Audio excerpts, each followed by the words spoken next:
Imagine a time, long before the great European powers set their sights on Africa, when a mighty empire thrived in the heart of West Africa. This wasn't just any kingdom. This was an empire built on gold. A realm so wealthy, its king was said to own a nugget of gold so large he could tether his horse to it. This is the story of the Ghana Empire, a beacon of power and prosperity that shone for nearly 1,000 years. So, where did this incredible story begin? We have to travel back to around 300 CE in the vast Sahel region. Nestled between the Sahara Desert and the lush forests to the south, a people known as the Soninke started to band together. The land was tough, but they were tougher. They were skilled farmers, learning to work the arid soil, and fierce warriors, protecting their communities from nomadic raiders. The name Ghana is actually a title, meaning warrior king. The empire itself was more accurately known by its people as Ouagadougou. But it was the king, the Ghana, who held the ultimate power, and his power came from one key resource: gold. The Ghana Empire was perfectly positioned.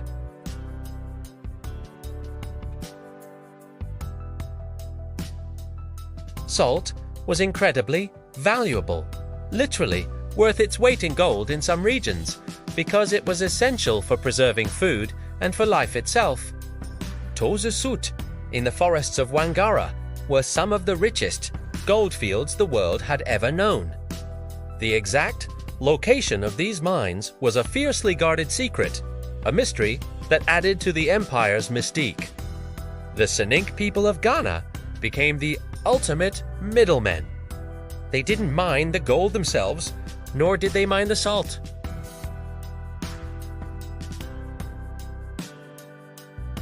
Camel caravans, the ships of the desert, led by Amazigh and Arab traders, would embark on a perilous 2-month journey across the Sahara, bringing salt, cloth, swords, and books from North Africa and the Middle East.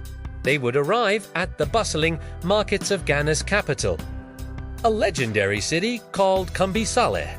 Descriptions from Arab scholars like al-Bakri paint a picture of a magnificent twin city. One part was the royal town, a stone-built city where the king lived in a grand palace surrounded by his court.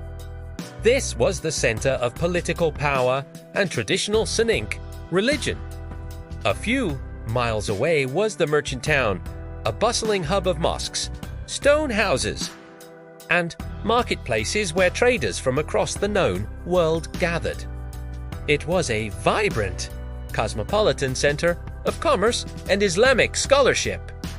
The trade itself was a marvel of trust and tradition. A unique system known as the silent trade, or dumb bartering, was often used for gold. The northern merchants would arrive at a designated spot, lay out their salt, and then retreat.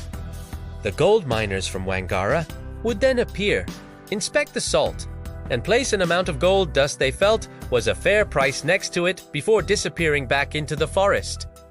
The traders would return. If they were happy with the amount of gold, they would take it and leave. If not, they would leave it, and the process would continue until both sides were satisfied.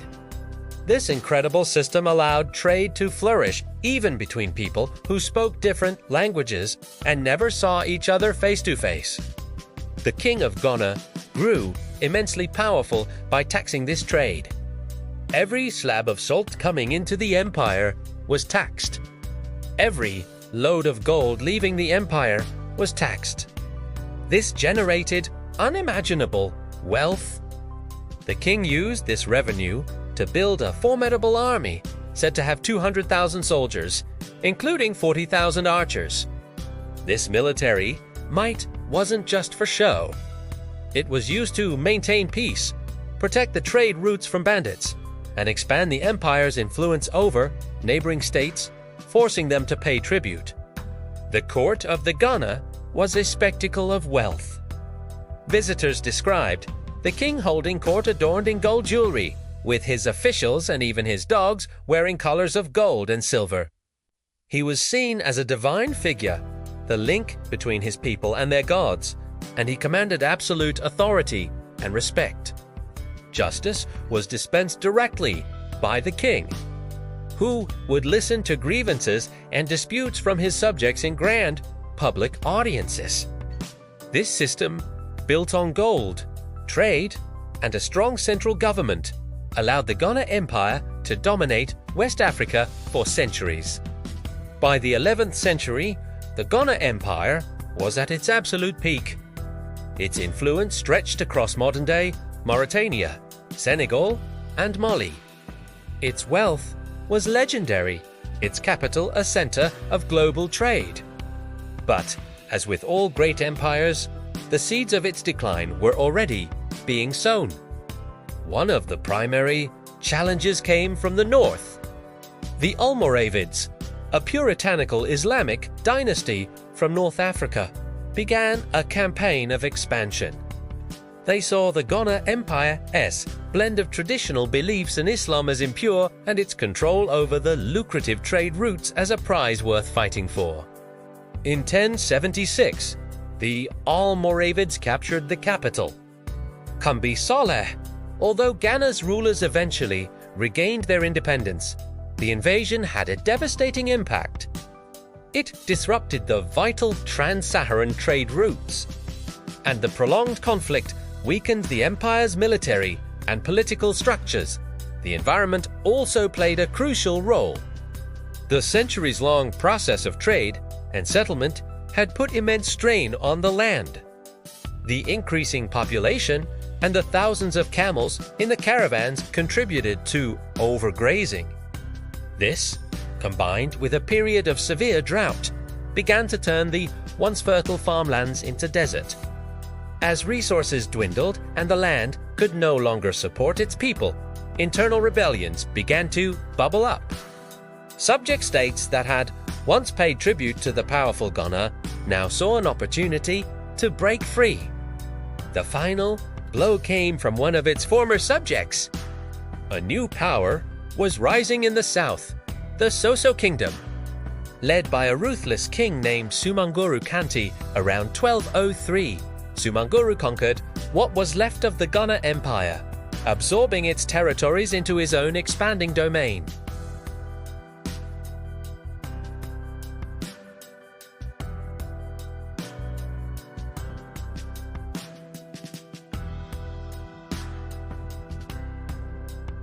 But the story doesn't end there. The fall of Ghana paved the way for the rise of an even larger and wealthier empire, the Mali Empire, founded by the legendary Sundiata Keita, who would eventually defeat Sumanguru Kanti. The legacy of Ghana lived on. Its sophisticated systems of trade, taxation, and administration were adopted and adapted by Mali and, later, the Songhai Empire.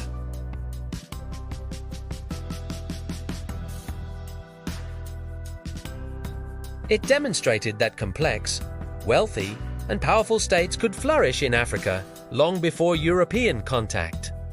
It was a civilization built on shrewd economic strategy, military strength, and a deep understanding of its environment. When the modern nation of Ghana gained its independence in 1957, it chose this name to honor that ancient, powerful kingdom, a symbol of a proud and glorious African heritage. The Golden Empire may have fallen, but its legacy shines on. Thanks so much for watching. If you found this journey into the past as fascinating as I did, make sure to hit that like button and subscribe for more stories from our incredible world history. See you next time.